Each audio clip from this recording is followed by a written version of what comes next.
पुराण की कथा कहती है महाराज, पूर्णिमा का जो चंद्र है वो विशाल काय है और उस चंद्र की पूर्णता में हमारी अभिलाषाएं भी पूर्ण हो। आप आस्था चैनल के माध्यम से जितने लोग कथा सुन रहे हैं, फेसबुक यूट्यूब पर जितने कथा सुन रहे हैं और कुबेरेश्वर धाम में जितने कथा सुन रहे हैं, आप में से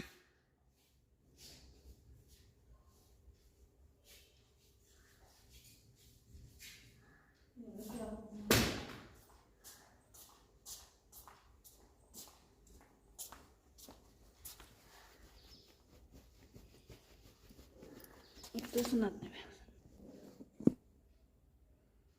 वो विशाल काय और उस चंद्र की पूर्णता में हमारी अभिलाषाएं भी पूर्ण हो। आप आस्था चैनल के माध्यम से जितने लोग कथा सुन रहे हैं, फेसबुक यूट्यूब पर जितने कथा सुन रहे हैं और कुबेरेश्वर धाम में जितने कथा सुन रहे हैं, आप में से कितने लोग हैं जो पूर्णिमा का व्रत करते हैं? जो माताएं करती हो जरा हाथ उठाइए। पूर्णिमा का व्रत जो करते हो ना आप लोग, रखिए हाथ। अब पूर्णिमा के व्रत में आपने कई बार किताब पढ़ी होगी पूर्णिमा की, या आपने व्रत किया होगा, या पूर्णिमा का व्रत आप धारण करे होगे, तो उसमें पूजन कौन से भगवान की होती है? पूर्णिमा के व्रत में किस भगवान की पूजन होती है? तो कहा पूर्णिमा के व्रत में केले के खंभ लगाकर पूर्णिमा का जो ध्यापन होता है, पूर्णिमा की जो पूजन होती है, उस पूजन में शंकर और पार्वती की पूजन की जाती है, शिव और नारायण की पूजन करी जाती है, शंकर और पार्वती का स्मरण किया जाता है। किसकी पूजन होती है? शिव पार्वती।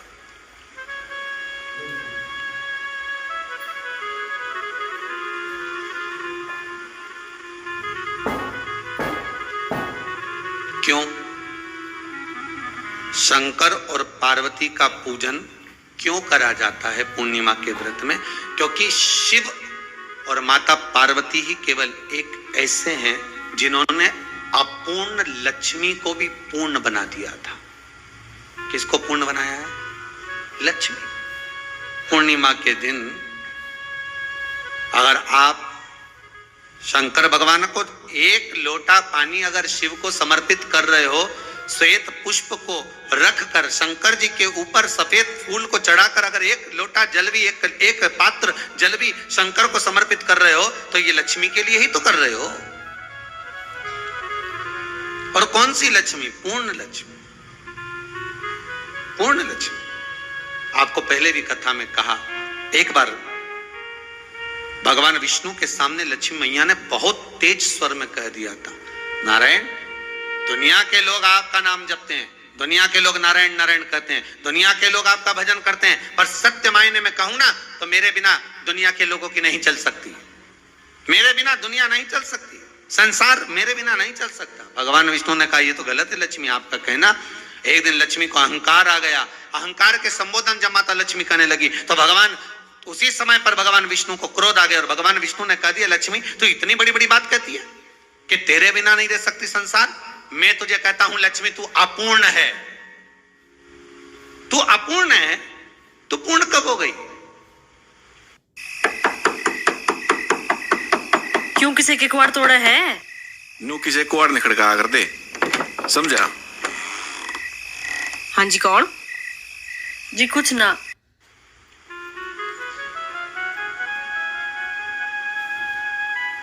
तेरी पूर्णता कहां हो गई? लक्ष्मी की आंख से आंसू बहने लगे। आज आपने मुझे अपूर्ण कहा है।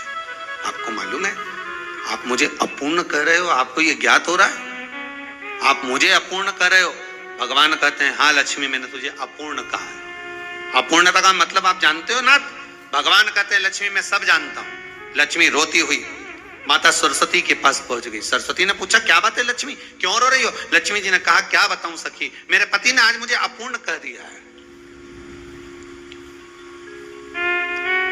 तो क्यों रो रही है तू? अपूर्ण अगर कह दिया, पति ने ही तो कहा है ना, तो क्यों रोना? चल मेरे साथ। और सरस्वती मैया माता लक्ष्मी को लेकर सीधे पहुंच गई माता पार्वती के यहाँ। पार्वती के यहाँ जब पहुंची, माता पार्वती जी ने लक्ष्मी जी को देखा और सरस्वती को देखा तो पूछा कि बात क्या है, क्या हो गया ऐसा, क्या हुआ, क्या है ऐसा जो तुम दोनों आज मेरे पास में आई हो? क्या हुआ? पार्वती जी कुछ बोलती, शिव जी का ध्यान माता सरस्वती की ओर और लक्ष्मी की ओर गया और भगवान शंकर जान गए कि आज भगवान नारायण ने लक्ष्मी जी को अपूर्ण कहा है। अब देखें माता पार्वती क्या कर सकती है, इसको पूर्ण बनाने के लिए करेगी क्या? क्या हुआ? माता सरस्वती जी बोली लक्ष्मी को अपूर्ण कर दिया। अपूर्ण कर दिया? हाँ, तो क्या सोचना उसके लिए, इसको मैं अभी पूर्ण बना देती हूं। माता जगत जननी पार्वती ने गोदी में विराजमान गणेश जी को उठाया और उठाकर लक्ष्मी जी की गोद में दे दिया। ले लक्ष्मी, आज से तू पूर्ण हो गई। लक्ष्मी, आज से तू पूर्ण है। गोदी में जब तक संतान नहीं है तो नारी को लोग अपूर्ण समझते हैं, पर माता पार्वती जी ने संपूर्ण ब्रह्मांड में एक सिद्धता प्रदान कर दी कि अपने गोदी के लाल को, अपने गोदी के पुत्र को माता ने लक्ष्मी की गोद में देकर लक्ष्मी को पूर्ण बना दिया। वो दिन कौन सा था? पूर्णिमा का दिन था। पूर्णिमा के कितने व्रत होते हैं? बोलते जाओ जरा, जल्दी जल्दी बोलो। पूर्णिमा के नारियों को, स्त्रियों को अखंड सौभाग्य के लिए, जो नारी वैधव्य नहीं होना चाहती है उस नारी को पूर्णिमा के कितने व्रत करना चाहिए? जिस नारी के यहाँ संतान नहीं हो, औलाद नहीं हो, उसको पूर्णिमा के कितने व्रत करना चाहिए?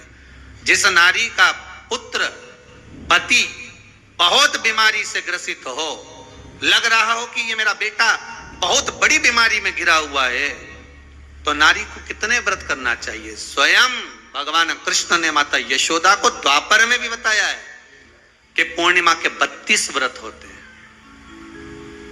कितने व्रत होते हैं? 32।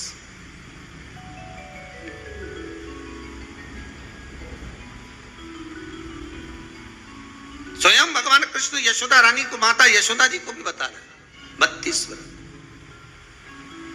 अब आपको किसी ने बता दिया होगा कि 8 कर लो, 7 कर लो, 6 कर लो, 12 कर लो, इसलिए आपने बोला कि 12 कर लीजिए, 32 कर लीजिए। अरे यहाँ तो द्वापर की कथा भी कहती है। यशोदा जी ने एक बार भगवान कृष्ण को रोक कर कह दिया, ए कन्हैया रुको। कन्हैया बोले, बोलो माँ क्या बात है?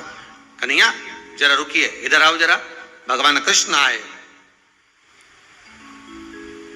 हाँ माँ। ਭਰੋਸਾ ਦਿਲਾਇਆ ਨਹੀਂ, ਜਿੱਤਿਆ ਜਾਂਦਾ ਹੈ। ਤੇ ਮੇਰਾ ਭਰੋਸਾ ਸਿਰਫ ਟਾਟਾ ਸਾਲਟ। ਦੇਸ਼ ਦੇ 100 ਲੂਣ ਦੇ ਲੈਬ ਟੈਸਟ ਵਿੱਚ ਪਾਇਆ ਗਿਆ ਹੈ ਕਿ ਸਿਰਫ ਟਾਟਾ ਨਮਕ ਵਿੱਚ ਹੈ ਸਭ ਤੋਂ ਜ਼ਿਆਦਾ ਸ਼ੁੱਧਤਾ।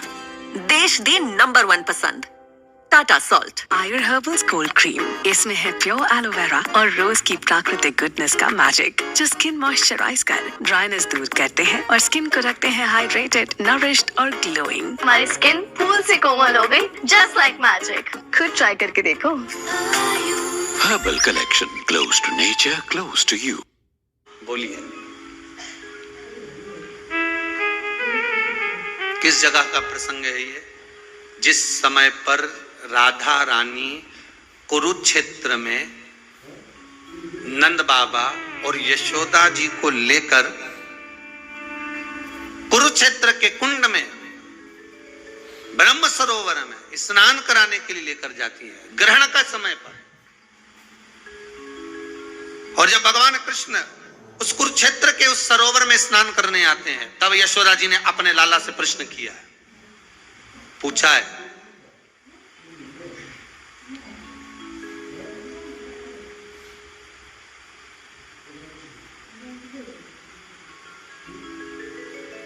कि नारी वैधव्य होकर ना मरे।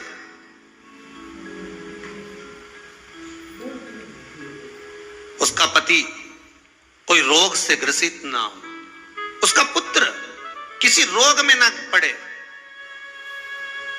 अरे भाई कितना सुंदर संवाद लिखा है, अगर किसी माता का पुत्र मान लो किसी नशे में डूबा हुआ है, कोई नशा कर रहा है और गलत नशा है, आपको लग रहा है कि ये नशे में डूबा हुआ है, आपको लग रहा है कि ये गलत जगह पर डूब गया है, आपको लग रहा है कि मदिरापान में, मांसाहार में या अधिक गांजा आदि का जो भी नशे होते हैं, जितने भी नशे, उसमें डूब चुका है और माँ उसको समझा रही है तू नशे में मत डूब, तू इस काम को मत कर, तू ये गलत कर्म मत कर। माँ उसको समझा कर हार गई। तो मेरा माताओं से निवेदन है, आप उसको समझाना बंद कर दो, एक काम करना प्रारंभ कर दीजिए। हमें जो शिव महापुराण के माध्यम से शास्त्र कह रहा है कि आप 32 पूर्णिमा के व्रत प्रारंभ कर दो। उसमें करना क्या है आपको, केवल जिस दिन व्रत रहे रात्रि के समय पर कोई भी मीठा कुछ भी सामग्री आप चंद्र की रोशनी में, चंद्र को अर्घ देने के बाद, पूजन करने के बाद उसको रखो और वही सामग्री जो नशा कर रहा है उसको पूर्णिमा के दूसरे दिन उसको खिलाओ। आप धीरे धीरे खिलाना चालू करेंगे, जिस नशे में वो डूबा हुआ उस नशे से वो छूटना प्रारंभ हो जाएगा। 2 पूर्णिमा व्रत करके तो देखो, 3 में तुम्हें जरूरत ही नहीं पड़ेगी, धीरे धीरे आप वो छूटना प्रारंभ हो जाएगा। स्वयं भगवान कह रहे हैं, यशोदा मैया ने कन्हैया को रोक लिया कुरुक्षेत्र के उस मैदान में, और भगवान कृष्ण का दर्शन माता यशोदा जी करी। बहुत दिनों के बाद मां को